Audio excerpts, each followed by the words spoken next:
शास्त्रों में जिन वैराग्य की बात की गई है, उनमें से एक वैराग्य होता है मरघट वैराग्य, यानी कि जो शमशान की स्थिति को देखने के बाद हृदय में उत्पन्न होता है।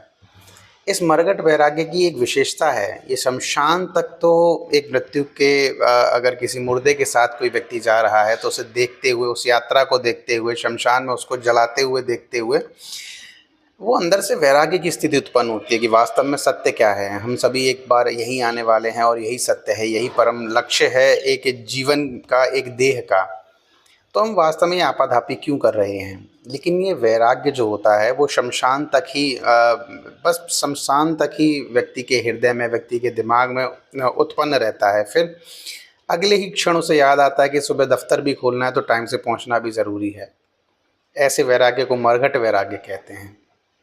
और ये मरघट वैराग्य हर व्यक्ति के जहन में समय समय पर आता रहता है। हर शव के साथ, हर यात्रा के साथ, हर मुर्दे के साथ, हर ऐसी घटना के साथ ये मरघट वैराग्य उत्पन्न होता है।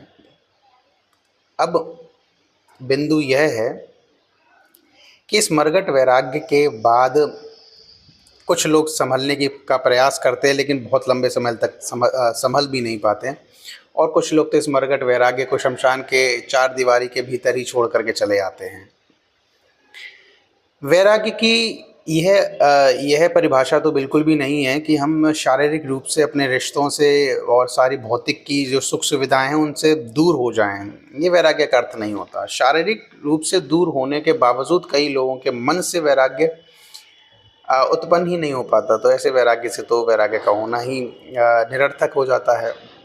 तो महत्वपूर्ण ये है कि हम ऐसे वैराग्य को अपने अंदर धारण करें जिनसे मन वैराग्यवान हो, मन विरक्त हो, शरीर विरक्त हो ना हो, वेशभूषा विरक्त हो ना हो, कपड़े सफ़ेद हों, पीले हों, गेरुआ हों, बहुत ज़्यादा मतलब नहीं रहता। शारीरिक वेशभूषा के बदलाव से तो कुछ नहीं होने वाला।